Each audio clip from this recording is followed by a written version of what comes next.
All right. Welcome, everybody. I'm Sharon Kirsch. I'm a co-founder and the director of research for Save Our Schools Arizona. And we are a statewide grassroots movement of parents and teachers and business leaders and retirees and neighbors. And we are all fighting for strong community public schools for every child in Arizona. So welcome to our ongoing webinar series, Speaking of Schools, where we work to understand the issues facing public education in Arizona, particularly the push to dismantle and privatize our public schools.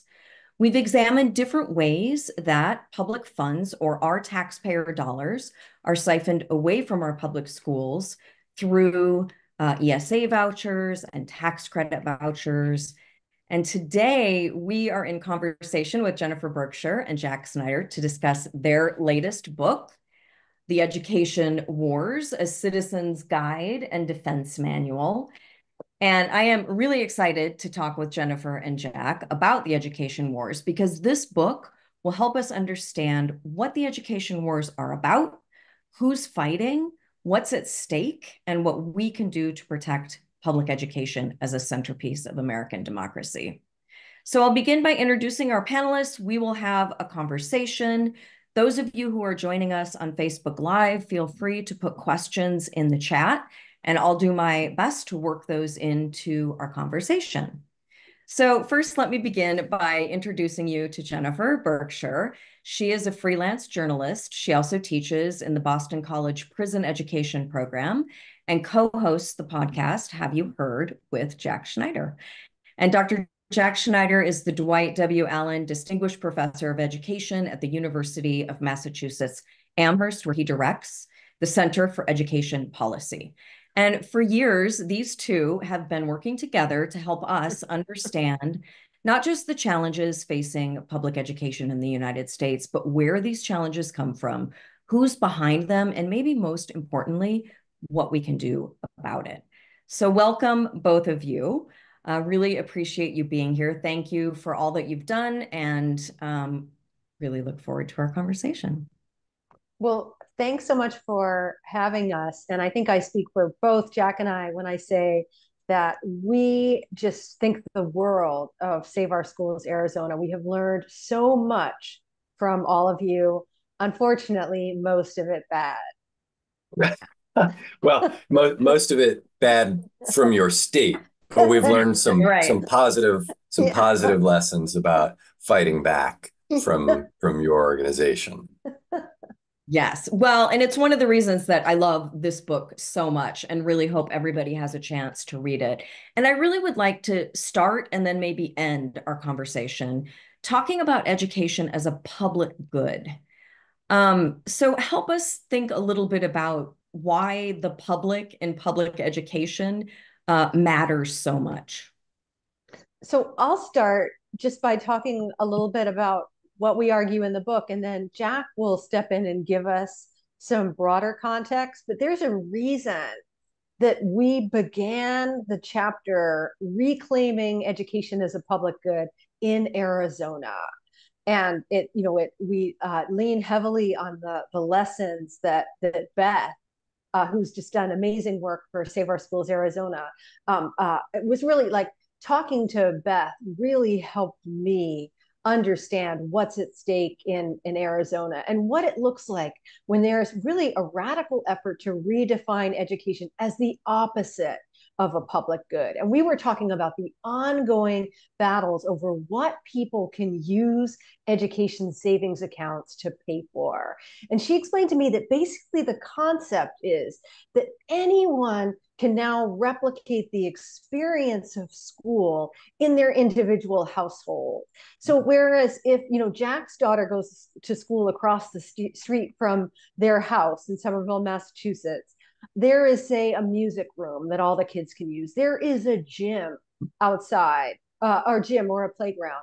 Well, if you're going to radically dismantle the nature of school and redefine it as something that people consume on an individual basis, well, suddenly you don't have any of that sort of collective stuff. It now you can justify purchasing an individual set of musical instruments because your child, wants to play one, individual pieces of equipment, and obviously the stories that dominate the Arizona headlines where people make purchases that seem to just boggle the mind.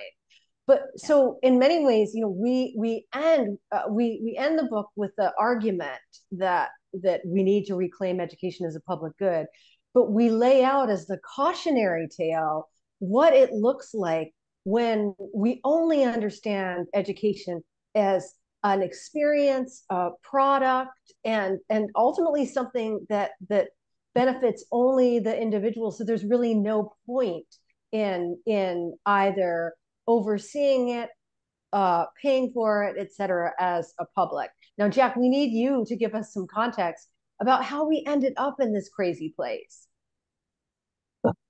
Well, first, I will offer a corrective. As my daughter always complains, she used to go to school across the street, but now she has to walk to high school a mile away, which is about the worst thing that has happened to her in the last few years. How did we get here? This is a bed of our own making, as well as a situation that was exploited by people with ideological aims and resources and a lot of patience and will for power. What did we do to ourselves here? We forgot that education does a lot of things other than make us socially mobile.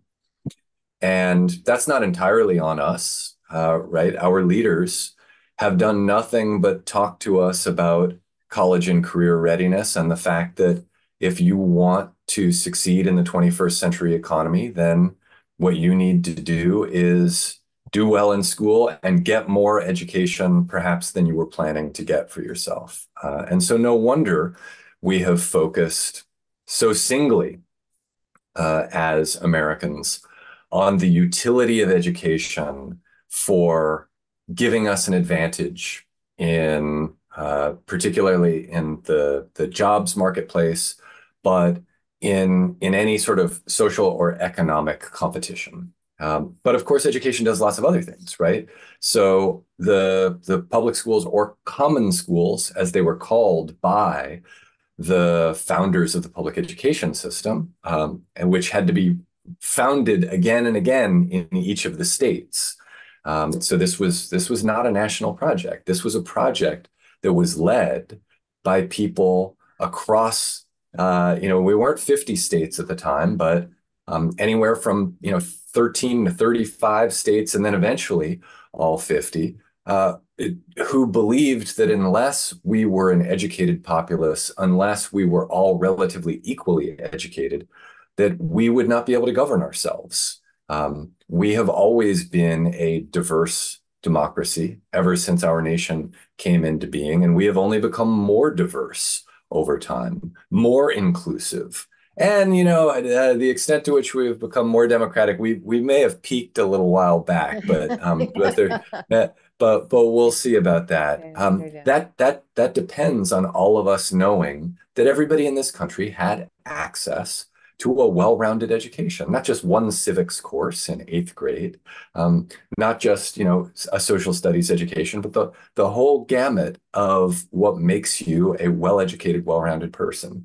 And then there are all these other things education does for us as well that I think are worth mentioning. For instance, education is one of the places where we get to practice being a public in this country. We aren't a public simply because we all live in the same country or the same state or the same community, right? Being a public requires things like recognizing each other's dignity and recognizing that each of us has standing in our community and being able and willing to work together to make decisions that we recognize affect all of us. And so, that part of the story is we've forgotten this. We focus so narrowly on education for the purpose of getting ahead. But then a part of this is that has been exploited by people who would like nothing better than for us to completely forget about the fact that education is something that brings us together. It's something that benefits all of us. It's something that actually, when we practice democracy through our schools, makes us better at democracy outside of our schools. because they don't really believe that there's such a thing as society. They believe there are only collections of individuals, and that the organizing unit for the United States of America, in their view, should be the individual, the consumer making decisions about their best interests on their own in a competitive market, often at the expense of others. And so we have two contrasting visions, and it turns out that most Americans don't really like this vision of every person for themselves,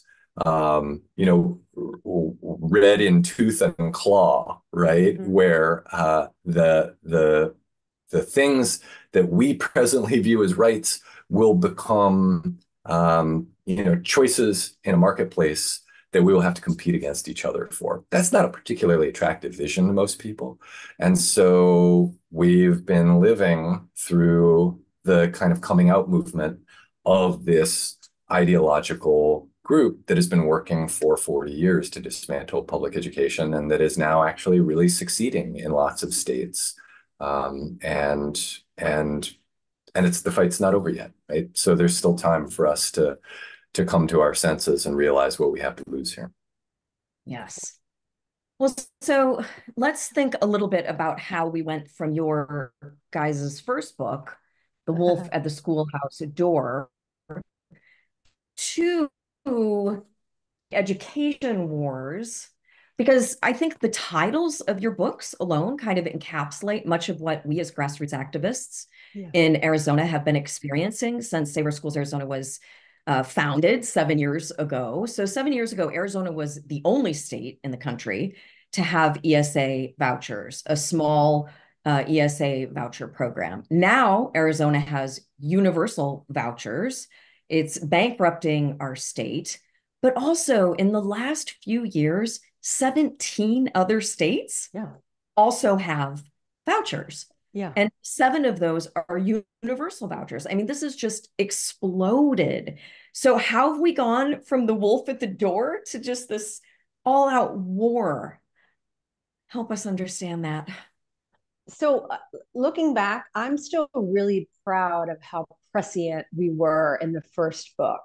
That one, there's a lot about Arizona in that book, that we understood that it was a real cautionary tale, and that there were terrible trends that were emerging from Arizona, and they were not going to stay in Arizona.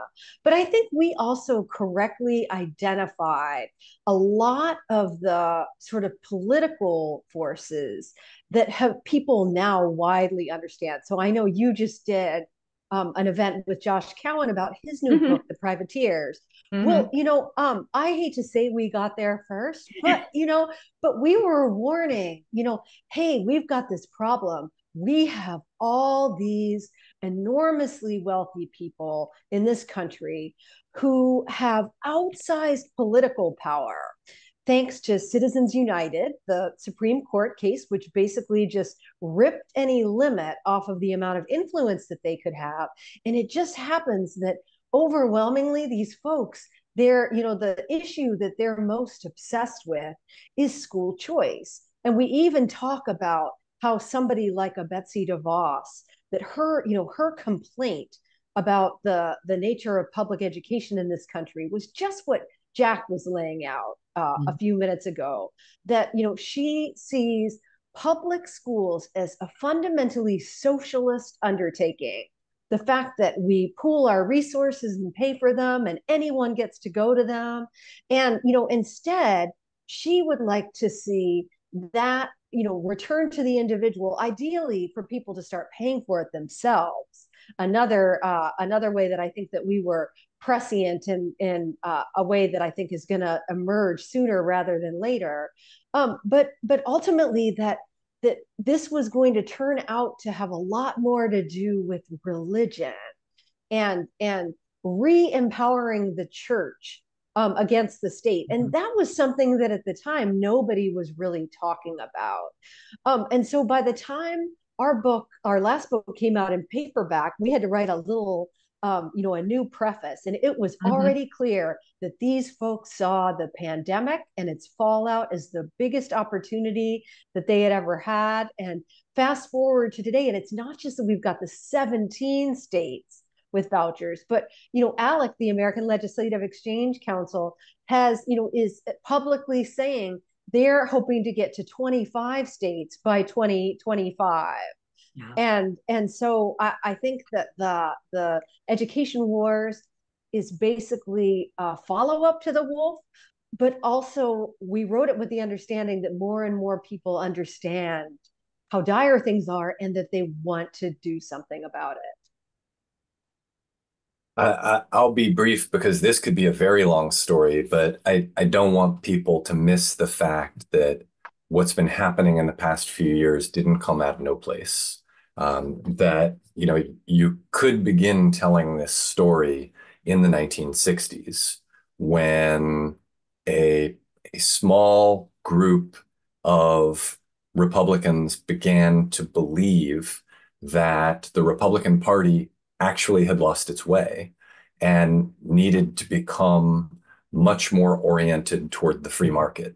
And perhaps the most influential intellectual in American political history of the past 100 years is Milton Friedman. I think it'd be hard to argue against at this point when we look across American life to see the influence that his thinking about the power of markets and the importance of individual consumer choice in every aspect of American life. It'd be hard to argue that somebody has had more influence on our politics than Milton Friedman did.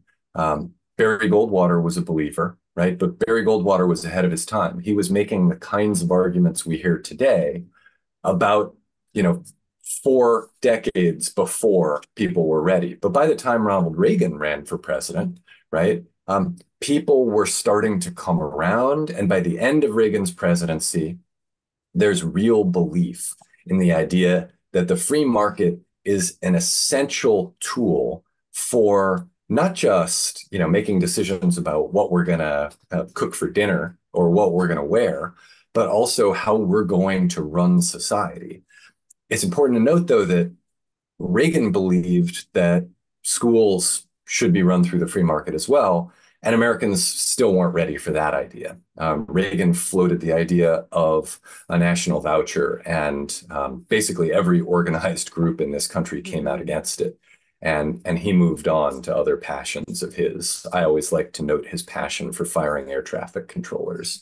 But the people who believed in exposing schools to markets didn't stop building institutions, didn't stop making arguments in favor of that, and didn't stop trying to pave a pathway there that includes, by the way, charter schools. And I don't, like a lot of people, I see some benefits to charters as a model, but I also think it's quite naive to believe that the Republican Party would have come to Democrats and said, we're going to get behind this idea, and that's the end of the road for us. We're going to put vouchers on the shelf and never return, right? That's a pretty politically naive thing to believe. But of course, people like Cory Booker or Barack Obama thought charters were sort of the end compromise on choice.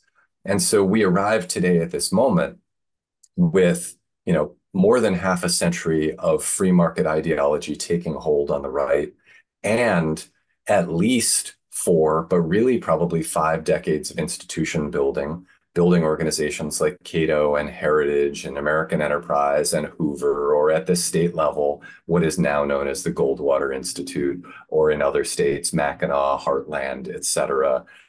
Organizations like the American Legislative Exchange Council, right? That is evidence of committed institution building with the end goal of advancing an ideological aim that Americans weren't ready for, and that true believers were going to push Americans toward eventually.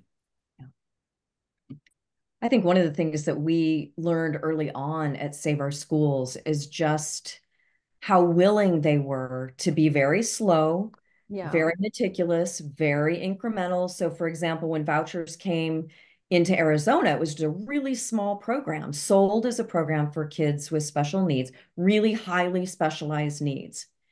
And that's how it was sold, $1.5 million the first year. But what happened then is every year after, the eligibility categories were expanded and expanded and expanded until suddenly we have universal vouchers. And I think one of the things that's troubling to us is the escalation of what's happening. Yeah. So that took, 15 years in Arizona, but in some states, they're phasing in universal vouchers in 3 years. And I just think those states don't quite understand what's going to happen to their budgets. So we all, we spend a lot of time talking to other states and superintendents and legislators about what it looks like when vouchers come in and take over your budget, like they've done here in Arizona in these last couple of years.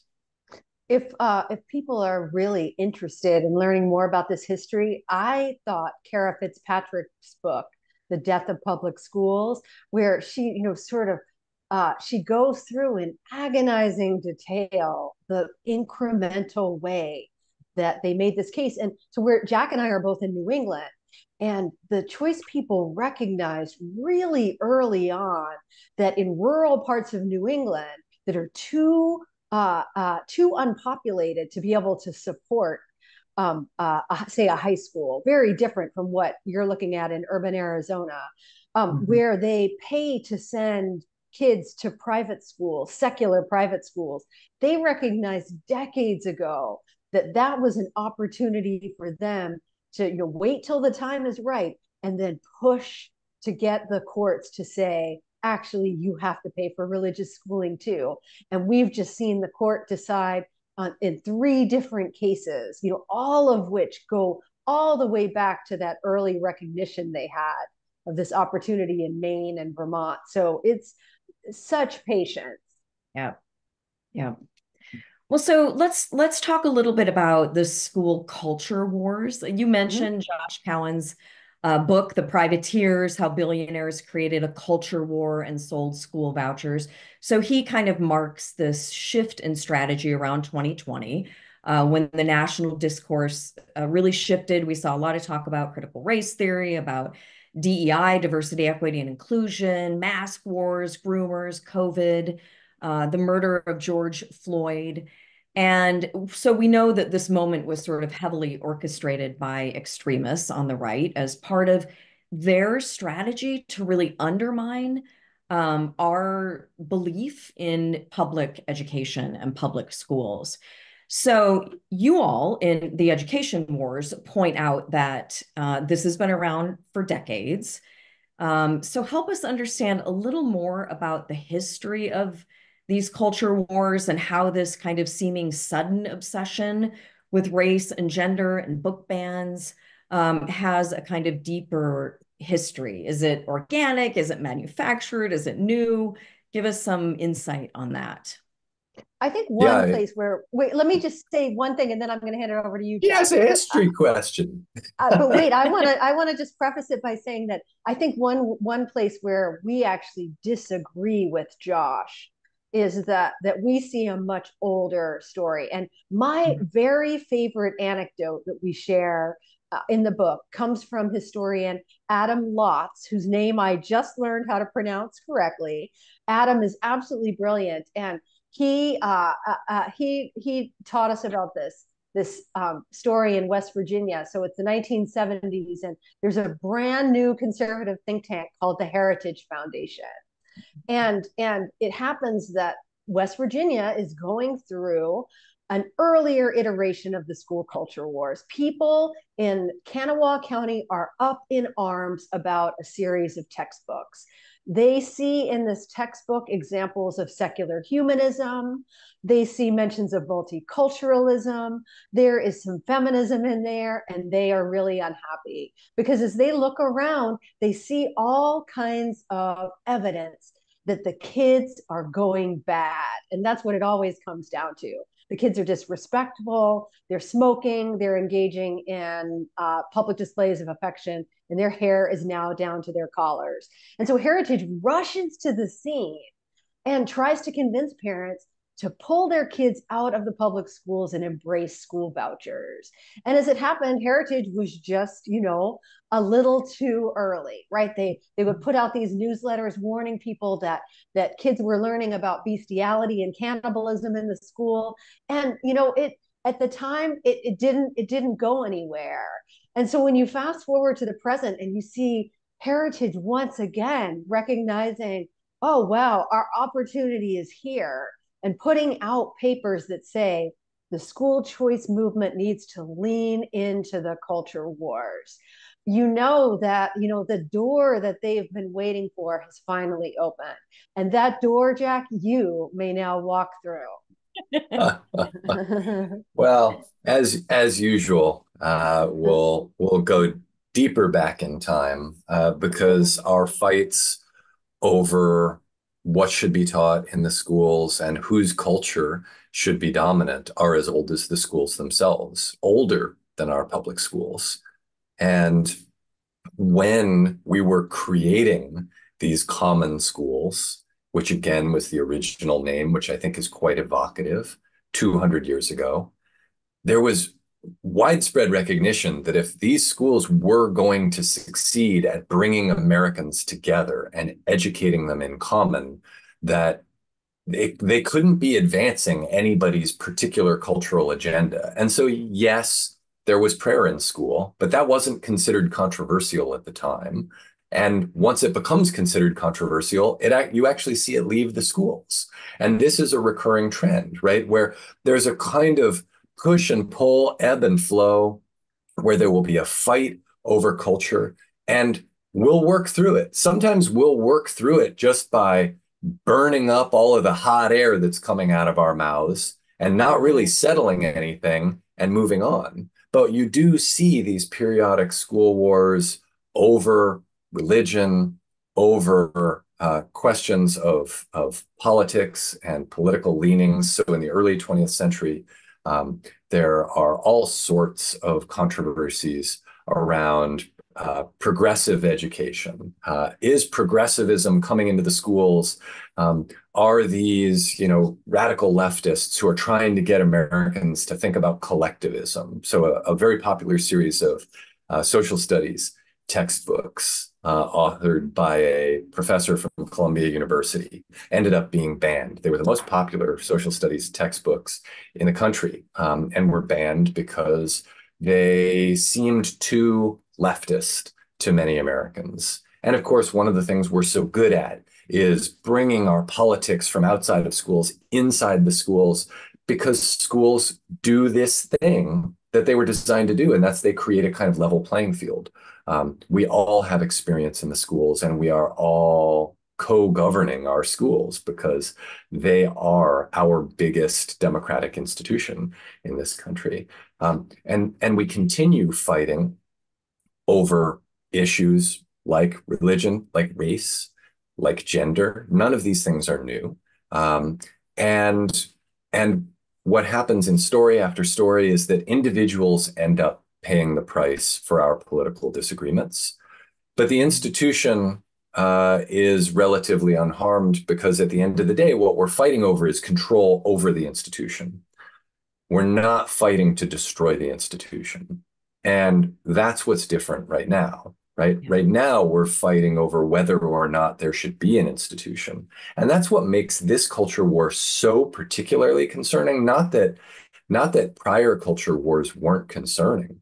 Lots of people lost their jobs, were treated with, deep and lasting disrespect, had their lives ruined, right? None of that is trivial. But institutionally speaking, schools were never the object of ire, right? That schools were presumed to be important foundational public institutions.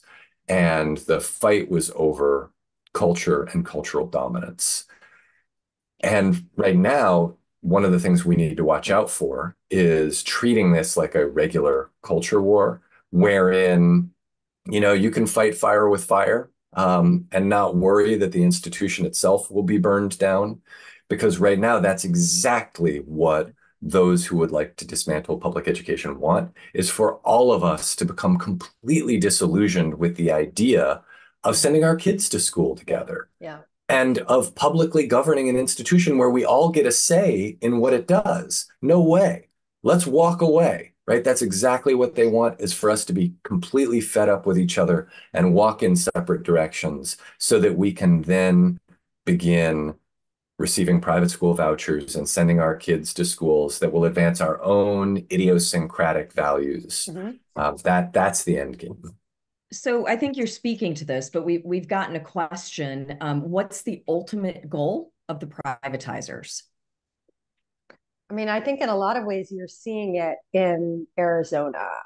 So to me, even though like when you look at the amount of money that Arizona is now spending on vouchers, to the extent that, it's not just going to affect education spending, but it's crowding out all kinds of other public investment.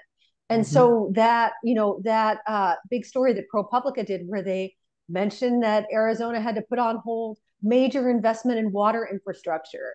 As you mentioned before we went live, it's 112 again in Arizona today. That is crazy. And it's obviously unsustainable. And so then the question becomes, well, what gives? And I think if you go back and you look at the sort of foundational conversations among real advocates for school choice, it was never their intention to keep spending the same amount of money, but on different schools. The intention was always to begin to shift the burden of paying for schools onto the end user, that what they would call the consumer. And so you start to see like the way that school is now being redefined, so that not only is it not publicly governed, not only is there no accountability, but we're not even supposed to think of it as having anything to do with a place. Instead, it can just be stuff that you purchase on Amazon. You, Sharon, the parent, decide what you're going to spend the money on. And if you happen to be from a family that's got a lot of money, well, then you can invest in the prospects of your child. And if you don't have any money, well, that's pretty sad. You're going to get something more basic. And so I think what Jack would tell us is that the ultimate vision looks a lot like what we had before we had public schools, where whether you got educated depended on the personal wealth of your family. Yeah. And if you were fortunate, you might get tutored in Latin, Greek, and playing that little spindly piano. But if you didn't, you got to go to a pauper school. And so whenever we talk about Project 2025, Jack always jokes that it's actually Project 1825. Yeah.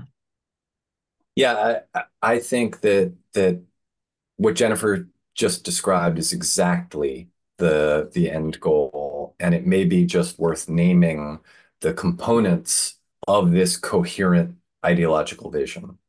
So, one of them is cost cutting, right? That there is a belief that we spend far too much money as a public in this country, and we ought to reduce that eventually down to zero, right? That we ought to just take care of ourselves and not take care of each other. Now, never mind the fact that you can't have a society if all we're doing is that, right? We're not each going to build our own airport. We're not each going to build our own park. We're not each going to pave a road anytime we want to go anyplace. Nevertheless, that's the vision. The vision is each of us as a self-sustaining unit without any of our individual resources being redistributed to anybody else. And of course, we spend the better part of $1 trillion on public education every year. My God, if you want to reduce spending, that's the place to start. And so a part of the long-term vision here is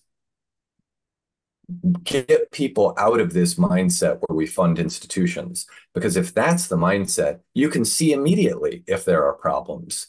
This school doesn't have any air conditioning. It's 112 degrees outside, right? This school doesn't have any toilet paper in the bathroom. That's very easy to see, as opposed to if you fund individual students, then you can say, hey, listen, if you don't like the school, go someplace else. You've got choices. It's a lot easier to begin to draw down public investments so that eventually you can say, hey, listen, you got your $2,000 voucher. Go online and get ABC Mouse for your kid. They're offering that at the high school level now. And if you want something other than that, take care of yourself. So that's one part is cost cutting. A second part is union busting, right? That education is the most unionized sector that we have in this country. And if you believe not only that unions are, a vestige of the Soviet Union, but also that unions carry water for the Democratic Party, then anything that is going to bust unions, and vouchers are fabulous union busters, right? It makes sense. So that's the second piece. The third is a belief in private values, right? That we as individuals ought to be able to advance our own private personal agendas everywhere in our lives. And that any public institution that doesn't allow us to do that is inherently wicked, right? And there's a moral belief to this. There's a kind of ethical component for these folks. And that's why we see so much of this moral charge to the culture warring that's happening right now. And of course, I would say, a part of why we say you can't have your child educated in the exact way that you want is that your child is sitting alongside other children who may actually be harmed, like seriously harmed in long-lasting ways if your particular idiosyncratic values became the values of the entire school. And so how do you get around that? You say, oh, well, no, we'll get those kids out of the school. But then, of course, you have the problem of further balkanizing and fracturing a republic that's already coming apart at the seams. So that's the third piece. And then the final piece is about a deep faith in markets, which we've talked about, right? There is a kind of unthinking ideological belief in the power of markets as a replacement for, not a companion to democracy, but a replacement for democracy. The best way to make decisions is for each of us to pursue our own self-interest in a free market. And we could continue to talk through all the ways in which that would be a disaster for us in our public lives together. But even just thinking about schools, we can see that running schools on a free market model doesn't work. It ends up with underfunded schools. It ends up undermining equity in really horrifying ways. And the end result is that it tends to be bad for everybody because schools aren't like cereal, right? It's really hard to tell which school you like. If you decide that you don't like a school, it's often too late at that point. Oops, I shouldn't have sent my kid to the L. Ron Hubbard School of Dianetics. And I think markets have winners and losers, and we don't want our kids we want all our kids to win. So it's, yeah. You mentioned that the focus and the funding going to vouchers and school choice is sort of pushing out other public investments. So in Arizona, when you get a voucher, if you don't spend it all, you can roll it over. Yeah. And so just last week, we learned that people who have vouchers in our state are sitting on $360 million of unspent voucher funds. In the meanwhile, Arizona State University has to close its Lake Havasu campus, which is in a rural part of Arizona, because of lack of funding. They're cutting back on their teachers academy, raising tuition because the funding from the state is so low. Saber Schools, we really focus on K through 12, but our public universities are also among the lowest funded in the country. And so I think you're absolutely right. It's about where our priorities are, and our priorities have not been on our public schools and on the 1.1 million kids in Arizona who attend public schools. I'm so glad you mentioned that because I saw that story and I thought it was just shocking. Yeah. Because, we already know, in part because of the excellent work that Save Our Schools does, we already know that so much of this story is about transferring wealth away from the kids who need it most and into the pockets of affluent parents. But to me, that story just confirmed that you're basically shifting money to people who, here's a vivid demonstration of the fact that they don't really need the money. And what I find really frustrating is that there are so few reporters who seem able to make sense of how all these different parts connect. Mm-hmm. And so here's this crazy development, and yet the narrative is, well, we can't do anything about this because it might be harmful to kids with special needs. And it's like, actually, this makes no sense at all, and that this, you need to be doing a better job of telling this story so that it really is about Arizona disinvesting at every level, and also connecting school vouchers to the huge tax cuts, Yeah. right? And I don't see enough of that level of reporting. The one thing I would add is that none of this is representative of a bug, right? This is all a Mm-hmm. feature, Yeah. right? Is bring the whole system toppling down, because there's ultimately no better way to get people out of the public schools than to have that system fail, Mm-hmm. right? We simply don't have the money anymore. And if you can bring down other public institutions and poison people against the idea of taxation, right? Those are collateral wins Mm-hmm. along the way. Yeah. And of course, what's most hurtful to us at Save Our Schools is that the people who get hurt most in that are our most vulnerable kids. I mean, all Absolutely. of our kids who attend public schools do, but especially the kids who most Mm-hmm. rely on being able to walk to that school down the street and have a good public school in their neighborhood. So this brings me to a tough question. I think that those who are working to dismantle public education talk about our failing government schools. I think Mm-hmm. Milton Friedman used that term, government schools. And so they say our public schools are failing. We've got to provide other options.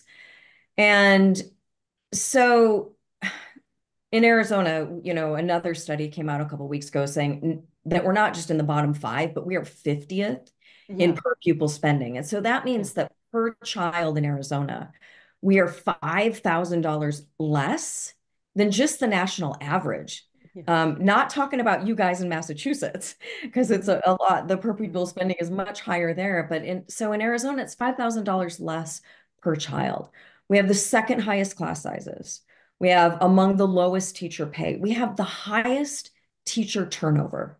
And in my own experience with my own kids, we saw that a lot. Our schools just can't keep teachers because the conditions are really awful and our teachers do not get the support that they need and deserve.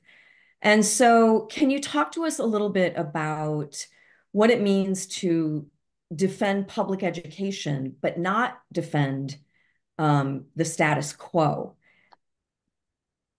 Yeah, so that line in the book, that defending public education does not mean defending the status quo, that comes from organizers in North Carolina. And I just feel like this is such a key observation, because one of the things that you all have done so successfully in Arizona is you have been able to bring together folks for whom the schools have traditionally worked really well. And I'm thinking of, like schools in affluent communities that have a lot of resources, but bringing together those parents with folks who need the schools to do a lot more, right? Mhm. Because like just having the affluent suburban parents from Flagstaff say we love our public schools, that's not going to do it, right? Like we have to bring together a much more diverse coalition of folks. And so I've had the opportunity to now spend quite a bit of time with people in North Carolina and really try to understand how they're systematically building this coalition, because it is really inspiring. So one of the things that they're doing is they're getting a conversation going between suburban parents of kids with special needs and African American parents whose kids are on the receiving end of overly strict discipline. Mm. And they're finding that the lack of resources is making life for both sets of kids much worse. And that even though those two groups of parents may never have thought of themselves as having things in common before, it turns out that they really do.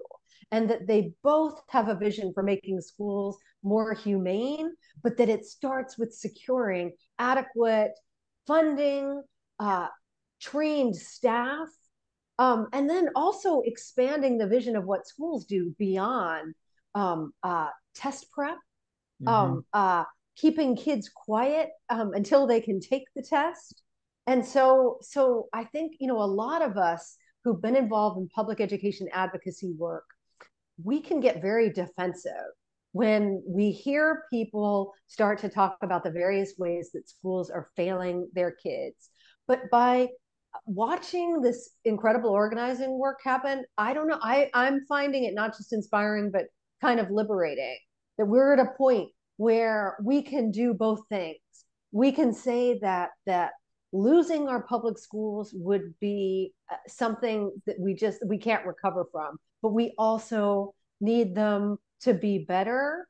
And that starts with adequately funding them. And Jack, I don't know if you have anything you want to add to that.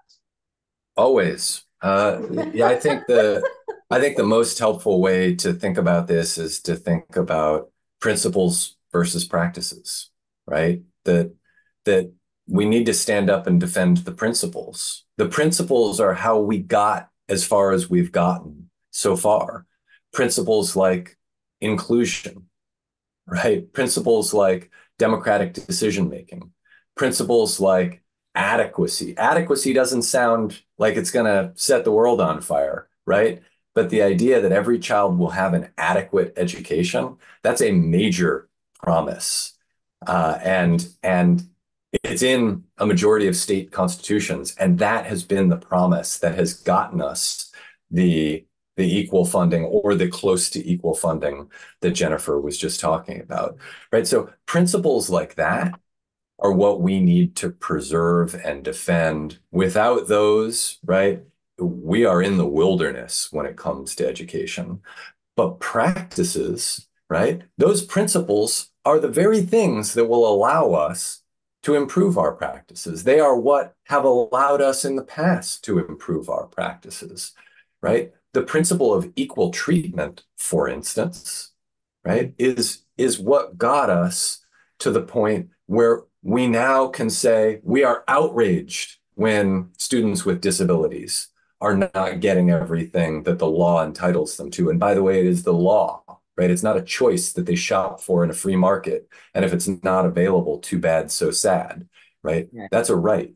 It's what allows us to be outraged when students of color are disproportionately punished in schools, right? So the principles are what we have to defend, and the practices are what we need to argue in favor of making even more public, right? The answers to our problems are not to privatize our public schools and to trash our principles along the way. It's to continue advancing those principles by making our schools more public in the sense that they truly serve everybody, that they truly reflect what we all want, and that they truly require no individual private resources in addition to what is already being provided in order to succeed.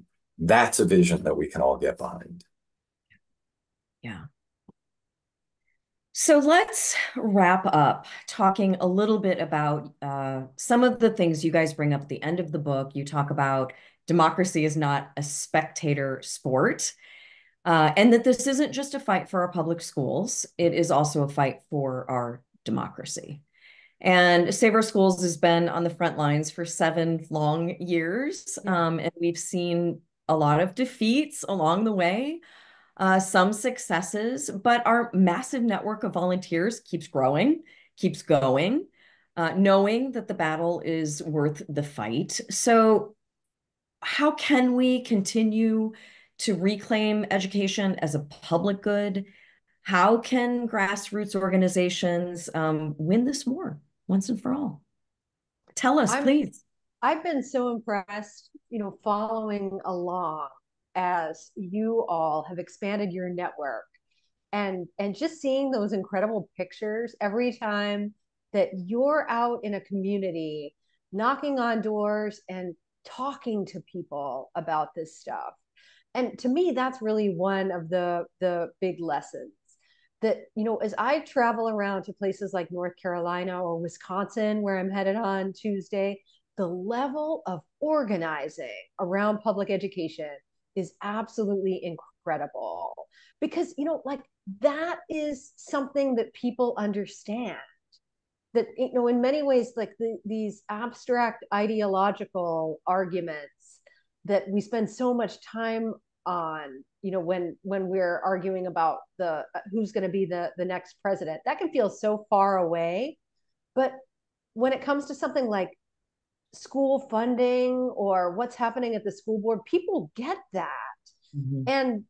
And so, to me, what's really encouraging is that if you go to a place like Wisconsin, where there has been just unbelievable organizing at the community level, and Wisconsin actually had vouchers long before you did.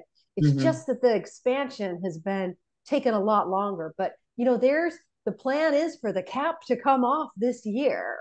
Mm-hmm. And what you ultimately saw in Wisconsin was that it was people organizing around school funding that then ultimately led to the kind of pressure that got them fair maps.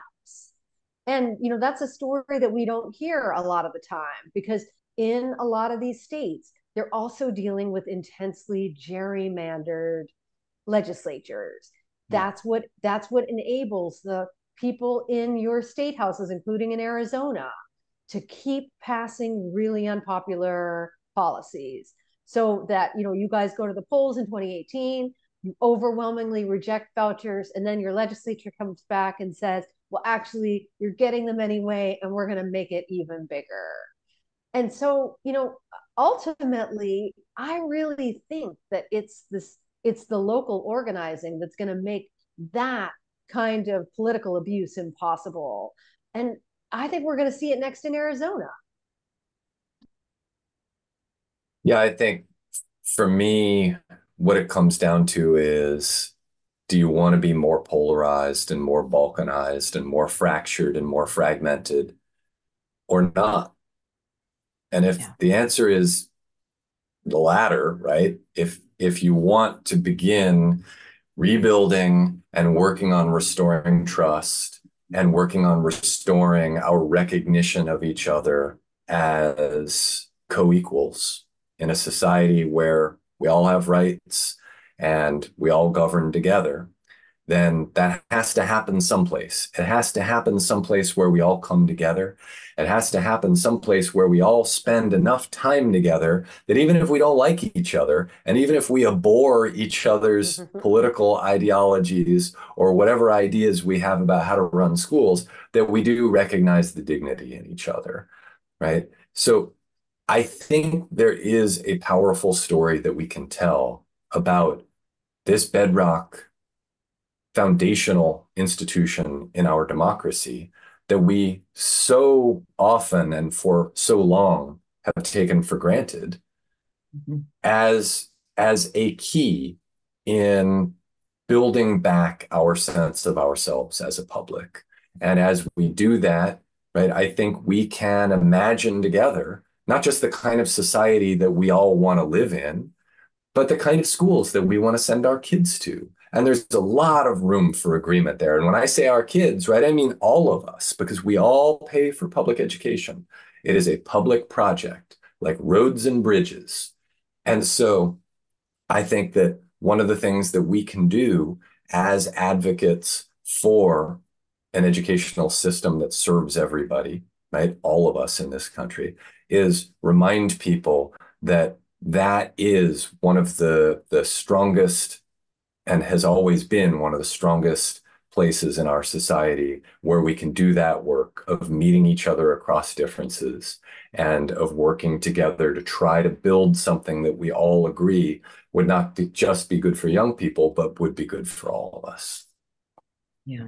Absolutely. And I think from day one at Save Our Schools, we have found, talking to people across our entire state, Yeah. that we actually do agree Yeah. that we want to care about each other and take care of our kids, not just our own kids, but everybody's kids. And that one of the best ways to do that is to have a really excellent public school in their neighborhoods. So we are going to keep talking to people. We do it all the time. We love doing that. We hope everybody will check us out at sosaznetwork.org, where you'll find out all kinds of information about Save Our Schools Arizona Network. And we are so grateful to you, Jennifer Berkshire and Jack Schneider, for being with us tonight and for all the work you've done, really to put into context and narrate the story around what we've been doing on the ground. It's just so helpful, and it makes us feel so good to know that other people are watching and help us understand what's at stake and what we can do to save our schools. Well, So thank you for everything that you do, because we wouldn't have a story to narrate if it wasn't for the tremendous fight that you all are engaged in on the ground there. Thank you for both. having us. It was great.